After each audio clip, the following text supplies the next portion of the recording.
Hey guys, I'm Paul from OpStart, and thank you so much for listening. As a reminder, we are an outsourced finance and accounting function for startups and high-growth businesses. We handle all of your bookkeeping, taxes, fractional CFO work, billing and operations, with the goal of keeping you efficient, scalable, and saving you time so your founders can focus on what they do best. If you want to learn more about what we do and you're having problems with your own finance and accounting function, just reach out to us at www.opstart.co or find me on LinkedIn, Paul Anthony. Happy to chat. All right, welcome to the studio, Avi Jayaraman, or should it be Dr. Avi? Yeah, technically sure, but not using that background too much these days. I'm going to say technically Dr. Avi, first medical doctor we've had on the podcast here. Also a two-time founder, currently with Blue Light Health, and we've worked together for a long time through this startup and your last one. So thank you for being here. It's really good to see you. Yeah, same to you, Paul. It's a pleasure, and happy to chat about whatever you want to chat about here. Yeah. So the first thing I want to chat about is you and your background, because I think you've got one of the more interesting journeys of any founder that I know. So if you don't mind, just give a little bit of your story, and I'll hop in with questions as we go. Yeah, sure, and feel free to interrupt if we got to take this different ways. But I graduated from med school in Dallas back in 2021, and while I was there, I'd really had my blinders on to go into plastic surgery. And I think most doctors have some idea of being business minded. I think a lot of folks want to either start private practices or maybe go into healthcare administration. But things like startups or innovation and really being the operator leading those things are things that med students don't typically do. And moreover, I didn't even know that world existed, separately from my own, right? I'd really just had the blinders on for going and becoming a doctor, going and, operating whenever I can and, doing plastic surgery research whenever I can. So right up until my last year of medical school, this world was completely foreign to me. That all changed in my last year of medical school. I was taking an elective course in psychiatry, and that's when I met my co-founder for my first company, also a physician, Dr. Michael Giles, who's still with my first company as the CEO. When we first met, neither of us really knew anything about business. We'd never taken any business classes. We'd had friends who were consultants, bankers and all that stuff, but it was the furthest thing from either of our minds. But he had a great idea to implement technology for certain kinds of opioid addiction clinics that would help increase access to care. And I won't bore you with the details, but there's a very nice alignment of the insurance companies, patients, and clinical provider incentives there. We iterated on his invention several times until we landed on a very cheap and elegant way to track medication adherence, around which we built a platform that allowed patients to take their meds at home. And that, just to quickly interrupt, that was a huge deal because methadone clinics and opioid recovery clinics are kind of few and far between, and a lot of the patients suffering from this are in deeply rural areas, right, where just the travel back and forth to take this medicine in person became a huge blocker to their recovery, right? Yeah, so I think methadone is a medication that it's itself an opioid. So a lot of those restrictions, I think, had originally been put in place by federal governments and state governments because very reasonably they wouldn't want someone who's addicted to heroin or addicted to fentanyl to just be sent home with a 30-day supply of an opioid. But unfortunately, what that means is that before our invention, patients would have to go into the clinic every single day and be watched taking this medicine to build up the trust with the doctors that if you gave them a longer supply to take home, they wouldn't just overdose on it or sell it. And in theory, something like that would work, but in practice, these are some of the most vulnerable patients in the healthcare system. Many are homeless, many have trouble holding down jobs because of their substance use disorder. So for a lot of these patients, the biggest barrier wasn't necessarily that they wanted to start treatment, is that no one wants to be addicted to opioids, right? But a lot of them who want to go into treatment have other obligations like kids or jobs. And, as you mentioned, some of these clinics are very, very far away. So to force someone to go in for the first several months every single day and be watched taking a medication, that's nuts. If we did that to patients with like high blood pressure or diabetes, you'd kill a lot of Americans very quickly. Yeah. So it seemed unconscionable to us that we did this to our most vulnerable patients. And it was also unconscionable to a lot of the investors we met early on, some of our customers early on. So within those first 6 months of starting that company, it was, times are a little bit different. It was a little bit easier to raise money back then. The market was different. But really what I think people had aligned on was the fact that if we allowed patients to take these meds with more freedom, they'd stay in treatment longer, which means that the providers providing care would get more money, and ultimately insurance spends a little bit less at the end because they're not dealing with emergency room visits and all of that. So that idea took off very, very quickly. We ended up raising just under $1 million within the first, I think, 7-8 months of getting incorporated.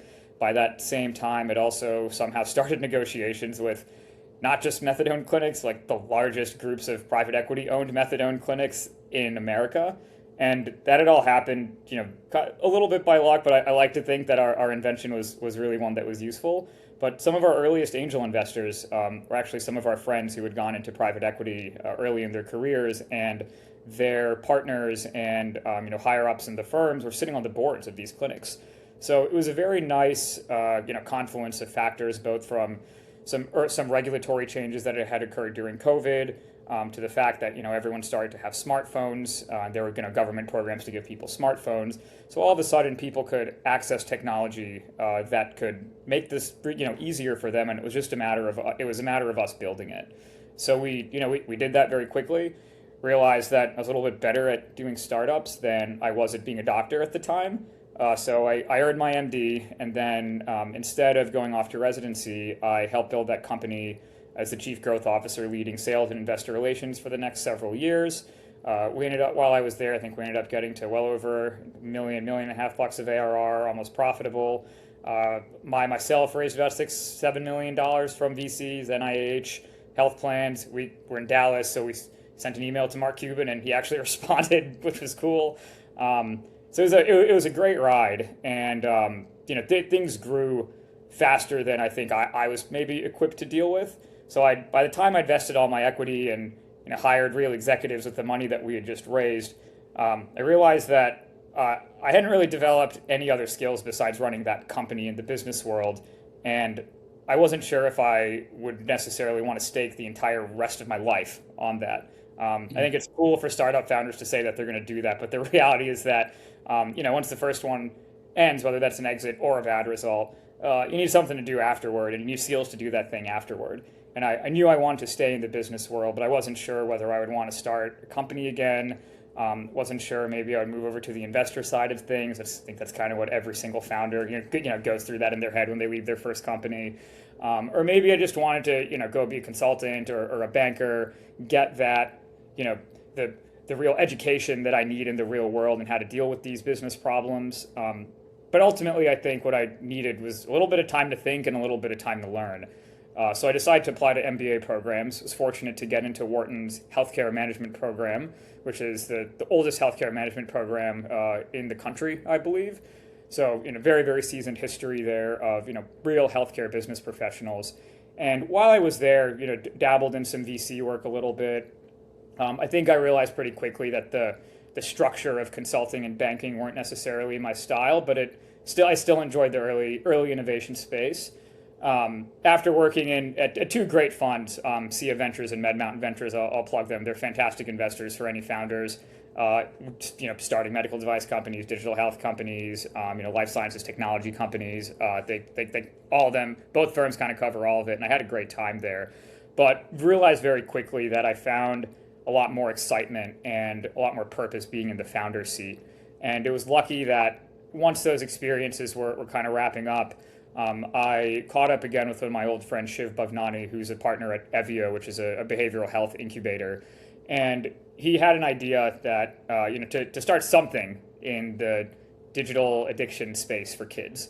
And when he first approached me, I remember he was just kind of waiting for me to leave my first startup, I guess, before immediately recruiting me to start another one.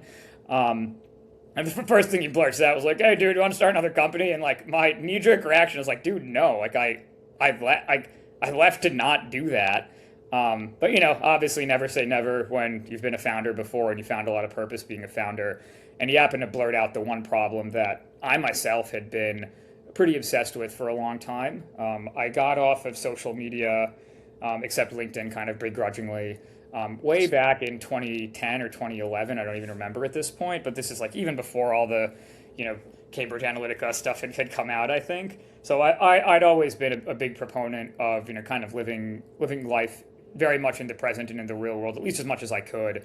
And I kind of felt like, an old man yelling from the stoop, like, you silly kids doing this social media stuff or whatever.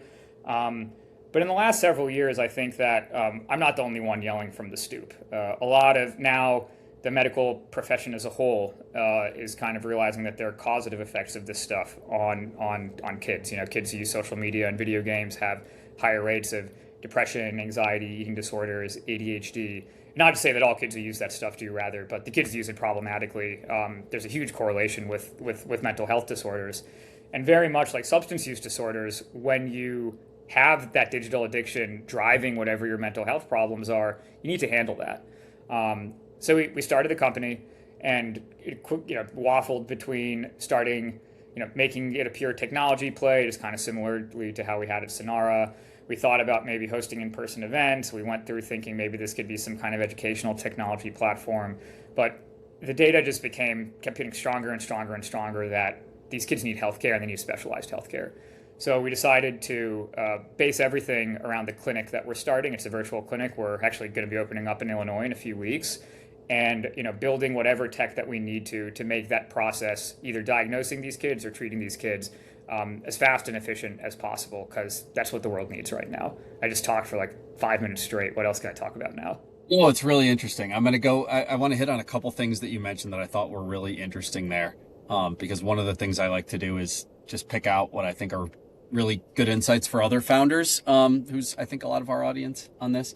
For one, a common theme that's come up in these conversations is the notion of you pick a really big, interesting problem, and then you get lucky on a couple timing confluences with it, right? So you talked about with Sonara, right? The confluence of regulations shifting, interestingly, private equity coming into the space maybe is one I want to double click on in a second. And the opioid addiction being top of mind for everyone. And all of that seemed to unlock a really interesting opportunity there. And then with blue light, it seems like it's a similar thing of this problem became a massive societal focus within the last couple of years, right? Or you weren't the only one feeling it and talking about it. So the timing is really interesting, and the problems in both cases, I mean, are some of the biggest things those of us on Main Street hear about when it comes to healthcare challenges within the U.S., and that's really cool. And then the thing that you'd mentioned there that I don't know if it's come up on any prior episodes, but I talk about it all the time with founders, is the value of finding room for some small angels when you're raising. Like, the goal is obviously just to bring in the money that you need so you can go back to operating. First and foremost, that's everyone's goal when you go out to raise your first rounds. But you talked about how bringing in a couple of your friends that happen to work in private equity at firms that had connections to these clinics ended up unlocking sales conversations for you with those clinics. So talk a little bit about, first of all, was that intentional when you brought them in? Did you see that possibility? And then two, I mean, obviously private equity in the healthcare space maybe doesn't have the highest NPS in the world, but in this case, maybe it was kind of helpful to you guys to get straight to some lead decision makers that were really business minded around this. And I'm curious to hear your thoughts on both those things. Yeah, so to answer the first question, that was a square no. When we first went to raise, as I mentioned, neither of us had ever even taken a business class, right? So we thought that, all right, well, if someone puts the word investor in their LinkedIn profile, that means they have tons of money and they're handing out millions of dollars like candy. So let's go hit them up. It's I didn't know the difference between private equity or VC or angels or whatever. A few months in, I just kind of reached out to every single one of my friends who I knew was an investor of some kind. And then it was like, hey, I started a company, help, right? And I think they caught on pretty quickly that whatever our problem was, whatever our solution was rather, could have really helped patients, because we were very quick to build an MVP, show the potential cost saving, show how this thing could, integrate with the patient's workflow, right? But had I had not known at all how to go about, scoping out your customer base, figuring out where the money is concentrated in that customer base, right? And it just so happened that One of my buddies worked it wasn't even his private equity firm that sat on the board of our big first customer. It was one of his boss's good friends' private equity firms, and it was this boss's friend that sat on that board. So he actually only told me that. I don't even think he realized that he actually made the investment and then started doing a little bit of digging on his own.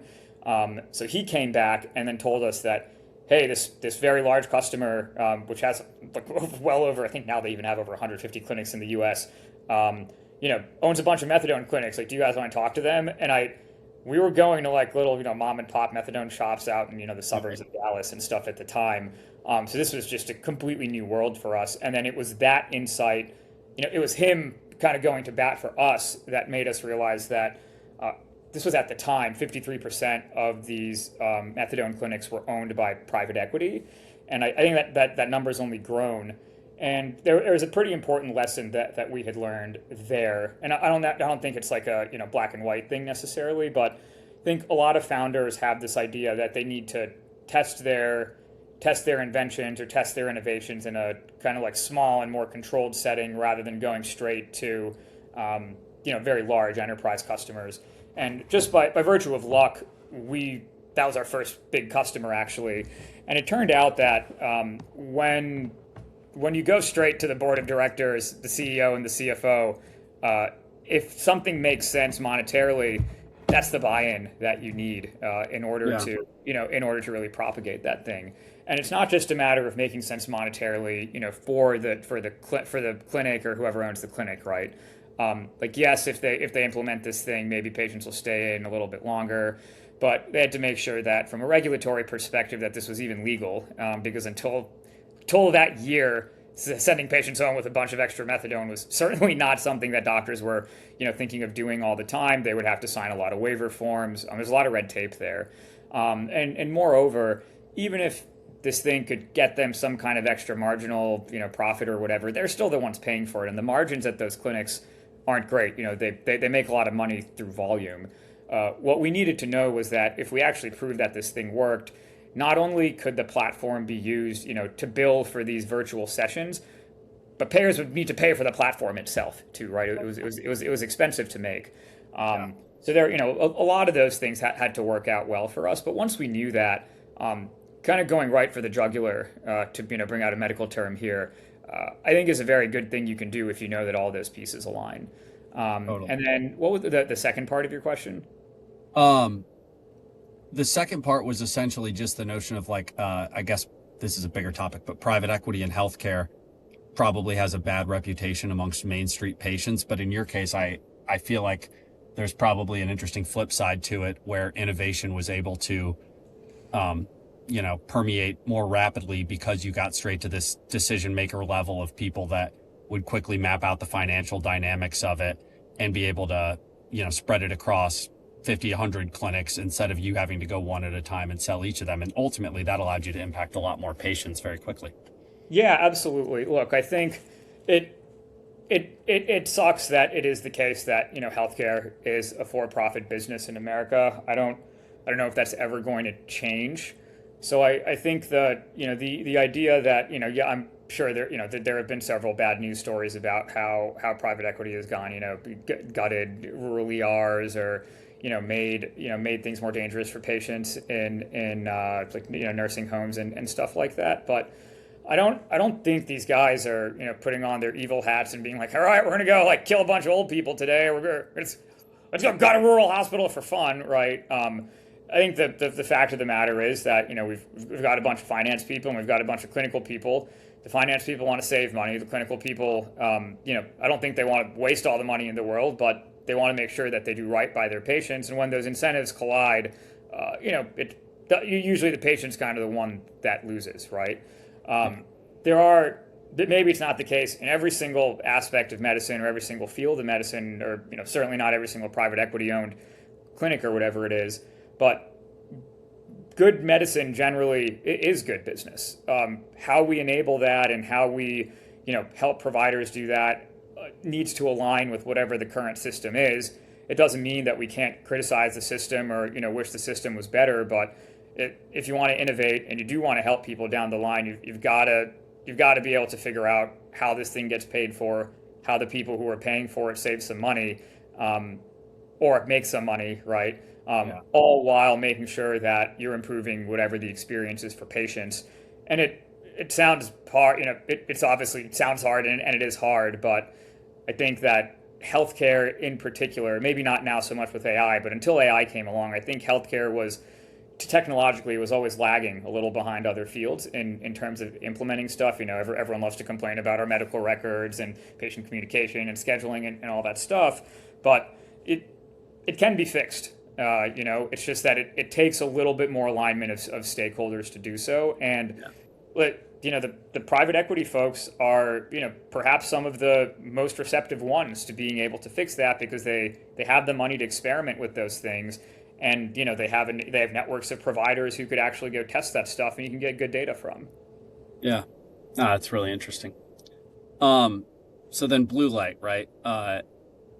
You talked a little bit about how you landed on the right solution for this problem. The problem was obvious; it had been in your mind for a long time, and you said that you guys tested out various tech only. Sounds like some direct to consumer plays, some educational plays. I think most people listening probably are familiar with some of the things that people are trying in this space. Like I own the brick device, right, where you can, block different social apps from your phone and whatnot, and that's cool. And there are a lot of similar things like that out there. But you saw a gap specifically on the clinical side of the market. Talk to me about, I guess, why you saw that and thought it was the right strategy to take. Yeah, so one thing that stood out right as we'd started the company, last year, last summer, last winter, was that a lot of these solutions had existed for folks who kind of already know that they have a problem and are willing to change, and whatever change that they put in place, they're willing to stick with. That's a huge portion of the population. It's the brick, and a lot of these blocking apps are actually pretty robust. They have great AI insights into like when you use certain things. I think some of them can even figure out your mood while you're using certain apps and what when you pick up your phone and all that stuff. But fundamentally, those products they work for just a different set of patients who are dealing with this problem, right? Unfortunately, the numbers around how badly this has affected kids from a true mental health perspective versus just like, oh, hey, I'm annoyed that I'm on Reddit too much or I'm on TikTok too much or whatever. Right. It's just a completely different world that the kids live in these days. I think for folks in maybe our generation, even 5-10 years younger than us, they weren't throwing iPads at them when they were 0 years old or whatever, right? Every single one of their friends wasn't interacting on 10 different social medias by the time they were 10, 11 years old. The same sorry, we didn't deal with that, but these kids do. Every single kid has a smartphone now too, right? So the way that these kids interact with tech is both much more involved with the technology, but more importantly involved with kind of like their own identity, right?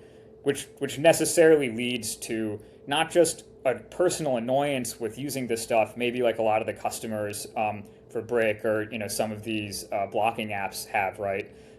They're kids that have fundamental issues with the compulsion to use the phone and the mental health impacts that has. There are some pretty staggering numbers around this, actually. So JAMA, the Journal of the American Medical Association, released a paper earlier this year which stated that over 30% of the 44 million adolescents in the US don't just have an addiction to technology, that they have a worsening addiction to technology. So their screen time's worse.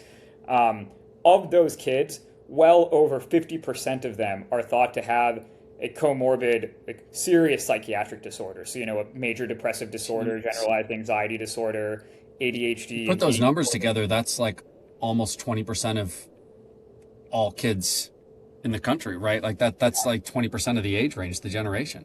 Yeah. So what that means is that the approach that needs to be taken there is necessarily a healthcare approach, right? And it's not to say that any of these, I think as we grow and as we start to build out our clinical services, something that we're really keen on is partnering with a lot of these companies, because by the time a kid realizes they have a problem and they really want to change, getting a brick would be great, right?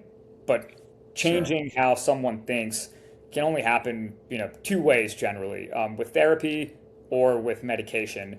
And you can teaching kids that things are bad is a lot different from fundamentally changing how the brain interacts or how the brain gets activated when they think about these things, right? I think at most kids that we've talked to, most parents we've talked to about their kids seem very, the kids seem aware, and the parents even see that the kid often doesn't want to be on this thing, but it's something that they almost like they feel like they have to do, right? So what we realized when we had that insight was that, all right, that we should probably do therapy for this problem. What we realized very quickly after landing on therapy for this problem is that some existing psychiatric meds also have great efficacy. And the reason for that is because these kids also have a psychiatric issue, unfortunately. So, if a kid has depression or anxiety, giving them an SSRI, which is the first line drug for those disorders, can also have a pretty big impact on their screen time as well. So there's a dual effect. They're not Those going to same the screen meds, for dopamine as much, like they don't feel that spiral happening. exactly, or it takes away the edge such that they don't feel the need to go self-medicate with whatever they're doing, right? There is another class of meds actually, which is typically used for alcohol addiction. They're opioid antagonists, so they just block the opioid receptors in your brain, and then what they do is they make it less pleasurable to do things that would have otherwise been really fun to do, right? So right now naltrexone is typically used for alcohol addiction, but the way that it works is that when someone takes it and then they go drink, they just don't get that drunk anymore. Which makes it a lot less fun to do. So it very slowly helps kind of break that compulsion of needing that dopamine hit. Even now GLP-1s for, I don't know if there are kids that are overweight, right? If they happen to be overweight and also have screen time issues, the GLP-1s are starting to show efficacy, early efficacy for alcohol use disorder, opioid use disorder, right? And I think parents might be hesitant about drugging their kids for technology, right? Like I don't think any parent in the world is going to be like, I'm going to go give my kid an antidepressant because I'm personally annoyed at their screen use. So I think parents would be very willing to do that when they know that the kid has been properly diagnosed by a psychiatrist or a psychiatrist, and you start those meds in a controlled fashion, you can get some really good results because those meds do work for depression, they do work for anxiety, and if you treat those things together, you can change a kid's outlook on life and kind of change not just their mental health, but what their potential down the future, right? This is all nice and fun to say. I think this is all kind of true, but really where we realized that this is a venture scale business and not one, not just a clinic that we want to scale very slowly, is that usually when kids have some kind of comorbid issue with their psychiatric disorders, like the screen time or maybe substance use disorder, maybe eating disorder, something like that, right?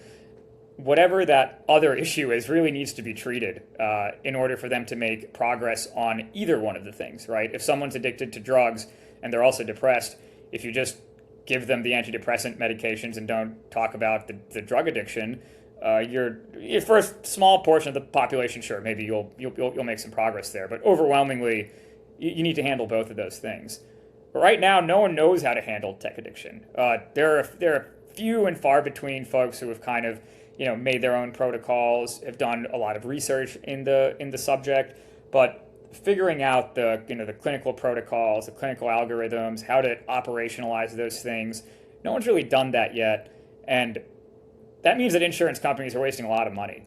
I think, as you'd mentioned, this is close to 15 to 20% of all adolescents fall in this bucket of having a primary psychiatric issue like a depression, anxiety, eating disorder, ADHD, or something else, along with the tech addiction. A small portion of them will be fine with the generalized care that's currently available, but because the knowledge for this stuff doesn't exist yet and monitoring what's going on the phone doesn't exist yet, whoever gets there first, will be able to capture a lot of savings and a lot of value for insurance companies down the line.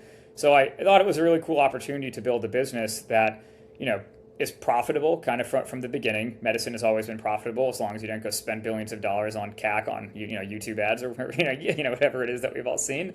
So we can gather This a lot of podcast is not brought to you by BetterHelp, by the way. Yeah. It is brought to you by Blue Light Health, though. Please. It is brought to you by Blue Light Health. Yeah. But with with knowing that, it means that we can gather a lot of data by having a few specialist clinicians who know what they're doing, tracking every single thing that they do, tracking every single outcome that they have, tracking every single move that we make on the back end for operations.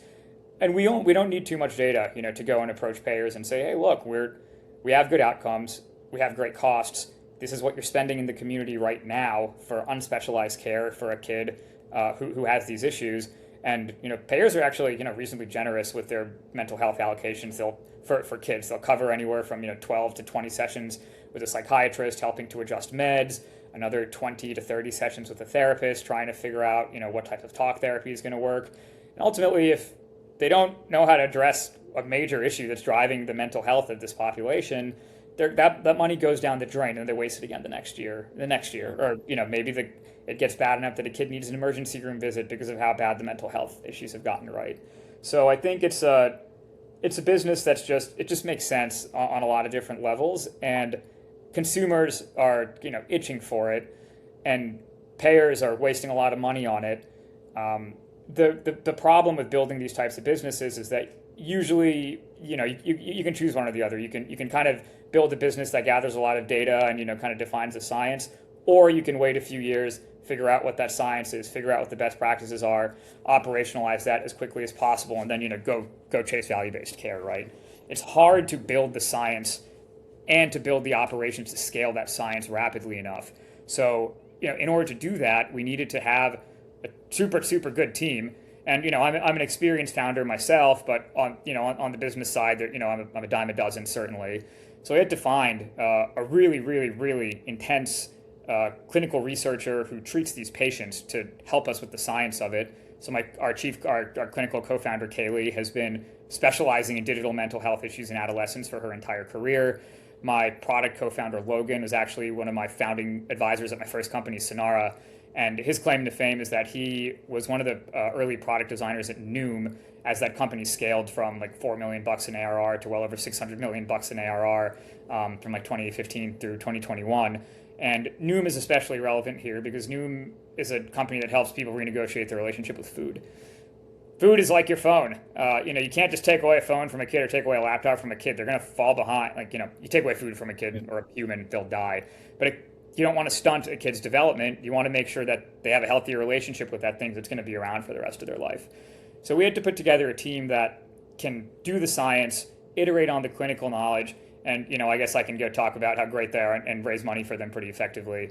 But that's just the start of what you need. And you need a team of child psychiatrists who are able to iterate on the clinical workflows over and over and over again until you get it right with every single different patient profile, or we call them patient phenotypes.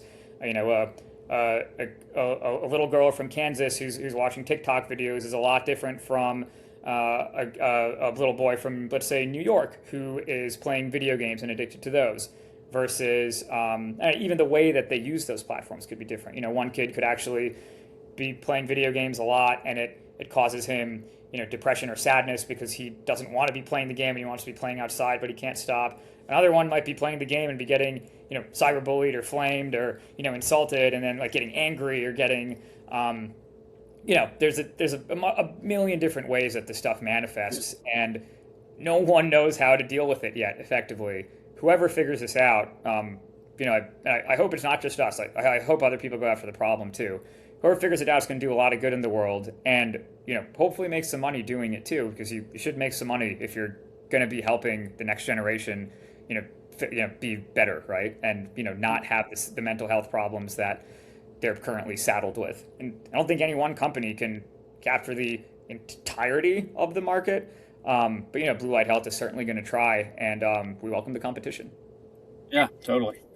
And it's interesting there. You mentioned, I guess, the difficulty of hitting on all of these different strategies at once: the research, the clinical operations, the scalability, right? And this, you do view this as a venture scale business, right? And you've got a co-founder who comes from a tech product background, obviously with a lot of similarities to this issue.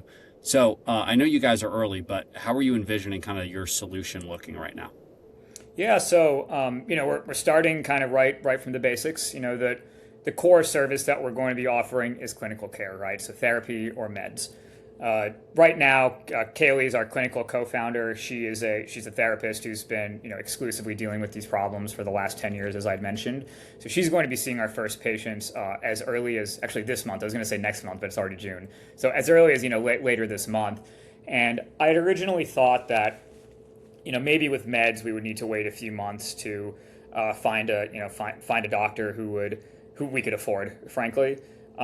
But we actually found a PC owner named Mark Elliott, who is a private practice psychiatrist out of San Francisco, who's a child addiction psychiatrist, a specialist in that stuff.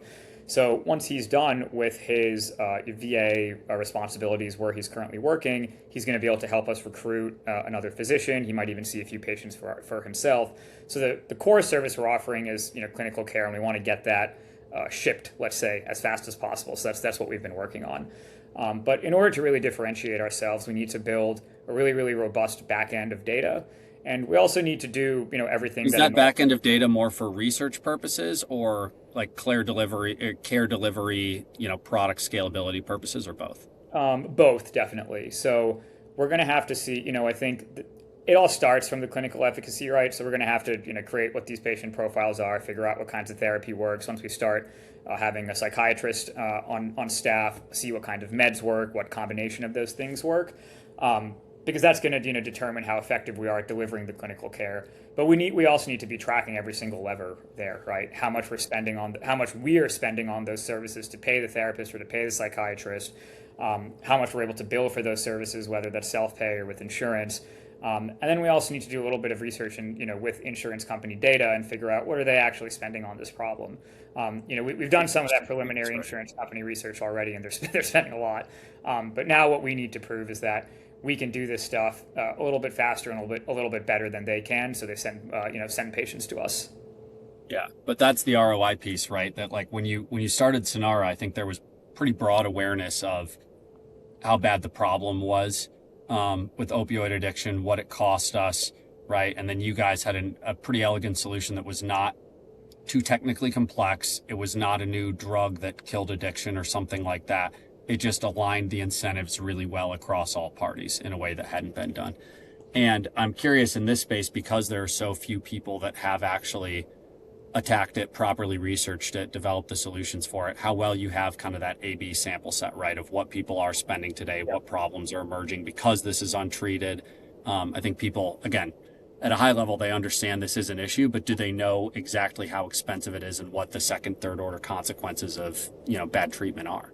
Oh, so I mean, insurance execs are already paying attention to it. We have a few. We actually have a few on the cap table right now. Who former board director at Premera Blue Cross, who currently sits on boards at a few hospitals, as a former SVP at Walgreens. So insurance companies know and are prepared for how bad this problem is going to be.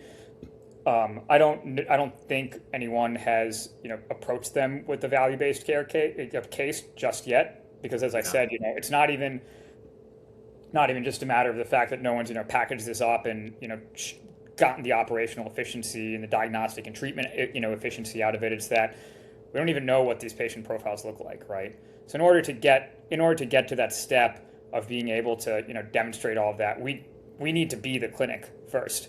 I think normally when you start a startup, you have a purely tech startup anyway, right? You have some critical mass of people that are kind of like banging their head against the wall for some kind of problem. We don't even know, we know that there are a few people banging their heads against the wall for that problem, but there are a lot of patients and parents right now banging their heads against the wall for the problem, and they can't fix it themselves. They need to have people who know how to fix it themselves, right? So the incentive for the patient, I think, is very, very clear. The incentive for the insurance company, if we can get this right, is also very, very clear. And, the incentives for the provider here are that you join an organization like us, you get the specialized care, you get to be at the cutting edge of mental health for youth. Naturally, you should be passionate about that. You not going to throw anyone in and hope that they get the same passion, right? But figuring out the provider alignment piece isn't going to be terribly difficult here, because we can already pay them, right? We can use existing billing codes. People are already willing to pay exorbitant amounts self-pay for this stuff in places where they don't have access to it.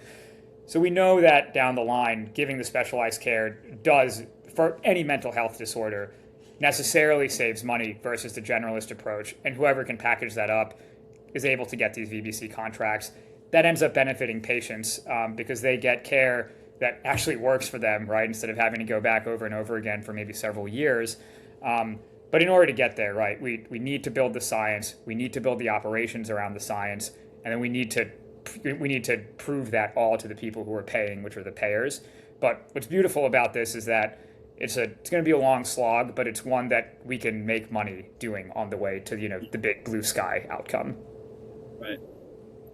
So the venture funding, I guess, to repeat that back, probably early on allows you to not only cover general operating setup costs, but conduct some of the research that is necessary in order to unlock longer term outcomes. And then once the business is up and running and there is a care model developed here, you can probably scale a little bit more than most startups on the profits of your own operations and just use venture funding as more of an accelerant.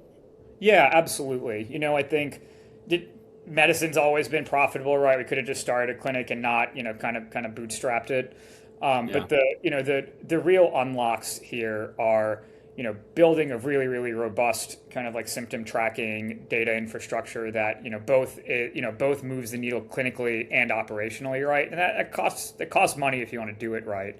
But moreover, tech itself certainly has a role here. I think, yes, the blocking apps and the bricks and all of that are great adjuncts to what we're doing. But none of those apps can really track super robustly, what's going on the phone, right? Kids spend 7 to 10 hours a day on that thing. And there's a lot of data we can get out of how they use it, which I guess I won't dive into too many of the details here. But we can get pretty robust views on how kids feel, before, during, and after using these apps, how they feel while they're using, normal things like email or text. And that stuff is really only enabled because of AI recently, right? So we have a new ability to remotely monitor these patients and to intervene with these patients. But none of that stuff really matters unless it's effective clinically, which is why we're using the clinic to not only build this case that we can deliver the care better and better and faster and cheaper than other people. But we can also truly accelerate it and scale it in a way that no one else can because we have these insights. So the moat there doesn't just become our tech, it becomes kind of that entire clinical ecosystem that would need to be recreated if anyone wants to try. Right. So other people that might want to enter on the clinical space would be able to benefit greatly from some of the tech that you're building that picks up the signals, unlocks remote patient monitoring, and then maybe automatically kind of suggests the right care plan based on some of these factors that you're ingesting. Yeah, I mean, look, a few years down the line, if we decide we want to commercialize the technology, I certainly think there will be a market for it. But if we want to keep it to ourselves, and if someone wants to join the ride, we'll certainly just hire them instead. How we're thinking about deploying that technology that we're building, whatever is patient facing, right? I think that evolves a little bit every day. I don't know what new tech is going to come out that enables that stuff even further, or maybe new regulations that come out that make it worse, right? But the one thing we know is not changing is that these kids need clinical care. A tech solution alone can't fix these kids, and certainly can't move the needle when it comes to saving payers money for a big enough population that they're going to care about it, right? So the only way to really move the needle clinically and to get payers to care about this thing is to get immense scale, and building elegant technology that helps us do that is kind of an essential part of it. What it looks like, beyond just servicing us in the clinic or the operations or whatever, it might be a little bit amorphous at the moment, but tech is vital, to us building forward. Just what we're going to do with it, we're not 100% sure yet. No, that makes sense. And look, you're again maybe capitalizing on a trend that has emerged maybe via luck or maybe because you saw it coming. But it seems like the intersection of tech and services is now stronger than ever, right? VCs, I think historically the world operated where you either built tech and sold it to service providers, or you provided a service and bought tech to make it easier. And now if you look at all the Y Combinator batches and their, RFPs that they put out every year, right? It is a lot of agencies that are AI native, right? It's people that own the customer service relationship and build the tech to make that more scalable and efficient. Obviously, my business is, I think, a lot maybe less novel than yours, but there are a lot of similarities in that regard where, we've seen some unlocked opportunity with regard to that, embedded tech that we create within the service offering. Yeah, absolutely. And I think, even just a few years ago, as you mentioned, you would have had to choose as a business which one to do. But now with AI, a single engineer can be, I don't know if they can be 100x as productive as they were. I haven't seen that quite happen yet, at least Something X for in my sure. personal experience, but easily 5, 10x, using some of these tools correctly. And having an eye on that, we actually recruited a data engineer from Penn as one of our founding data engineers. And this summer, one of the Wharton students in the year behind me, who's a former Google engineer, just joined the team also to start building this stuff as fast as possible, right? So it's yet to be seen if we can truly succeed doing both at the same time. But I'm certainly not betting against myself here. Yeah. All right. Well, I know we're running short on time, so I have just a couple questions to close it out. First of all, just being that I'm a new parent myself, and I'm sure a lot of parents are terrified of, this problem that you're trying to solve. Do you have any advice from your research on how to keep your kids out of a blue light clinic down the road? Obviously, if this problem already exists, they should come to you and get clinical support. But what would you be doing with, if you have kids in a few years, how would you be attacking this issue? Yeah, I mean, I think at the earliest ages, right, from the age of like 0 through 4 or even 5, right, doesn't even matter what's on the screens. It's not like, we're using the iPad to read versus, using the iPad to watch YouTube videos or whatever, right? It's just bad. The kids don't know, right? Like they can't tell that like, oh, the iPad's being used for reading, therefore it's healthy, right? Like that's your job. Yeah. But the thing is, once a kid has that in front of them, those things are so like they're even more intuitive for kids, right? There's a bunch of pictures you just click on, have all these bright colors. It's exactly the type of stuff that kids can get very addicted to quickly. So the general advice here is, unless it's absolutely necessary for something, which, from the ages of 0 to 4, your kid's not sending emails. Your kid's not sending text messages. Keep them off of it. We'll watch some TV with them here and there. It's what we used to do back in the day. And, our generation is fortunately a lot less affected by this tech stuff than the current one. So I think, avoiding screens and, that will help not just to keep the kid off of the screens, right, but to give them better emotional regulation. It'll get them to pay attention to things better. It'll allow them to be more tolerant of in-person interaction at a younger age. Send them, let them play with their friends. When the friends come over, make sure the kids aren't like doing parallel play on their iPads or on their computers or whatever, right? And it's not to say that you have to eliminate TV or eliminate those things completely, but giving the kids free reign over technology before they're really able to understand what it is difficult, right? Like you wouldn't give a kid, there's a reason we have a drinking age in this country. There's a reason that after we got legalized, there's a smoking age in this country for tobacco and marijuana, right? It's because supposedly by that age, kids are able to, weigh the cost and benefit of those things. But the iPad's a drug. Whatever other tablet, like those are drugs as far as a kid's little brain is concerned, right? So like keep the drugs away from the kid, read them some books, really try to make whatever media that they consume as real as possible, right? Rather than something on the screen. I think it's probably the best advice I can give since I'm not a practicing doctor right now. I'm not going to dive into the world of medical advice, but overwhelmingly, I think what the data says is that when you delaying the introduction of screens for a kid as long as possible, to the best of your ability, is something that will reap a lot of long-term benefits. And another reason that we started Blue Light is because we realized that for parents who maybe can't afford to do that, can't afford activities for their kids, maybe can't afford childcare for their kids, they resort to having to pacify the kids with the screens because that's way cheaper than having to take the kids to classes or having tutors or babysitters or even just like driving to like gatherings and things like that, right? So if you're fortunate enough to be able to not give those things to your kids, don't. Yeah, totally. And for those that want to support this mission and help the cause, obviously it's a very noble thing that you're doing. Talk to me about what they can do. You accepting customers? Are you looking for investors? Yeah, as a business owner, I like getting money in the bank, whether that is through revenue or through investment. So we're currently open for therapy in Illinois. You can go to bluelighthealth.com and enroll now. We will be seeing our first patients in the middle of the month, so you can get, we have plenty of capacity. Yeah, maybe not plenty. We have a little bit more capacity left, before we need to hire a few more therapists in a few months. But still a few open spots there. Bluelighthealth.com. And we're also raising a small pre-seed round now of a little over $1 million. It's $1.25 million, raising it on a standard safe. Feel free to reach out on LinkedIn or by email, for any angels, VCs, even strategic, health plans, large kind of behavioral health systems would welcome any types of those partnerships. Avi, thank you so much for your time, and thank you for attacking another really important problem in our society.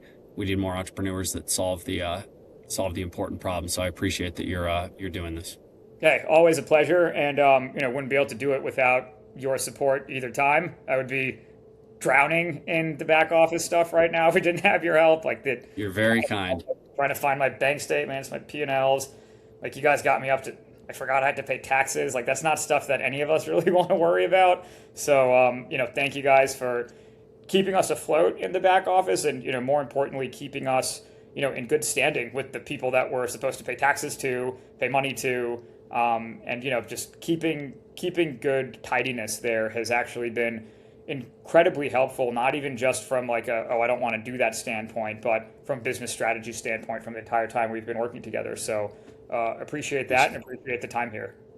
Yeah, well, I always say that the best part of my job is being able to play a very small role in some great success stories. I don't have the skill set, experience, whatever, to go solve the problems you're solving, but if I can add my one little thing that helps make your job easier and gives you more time to focus on the big problem instead of the little things that need to happen behind the scenes, then I feel pretty good about myself. So thank you for that.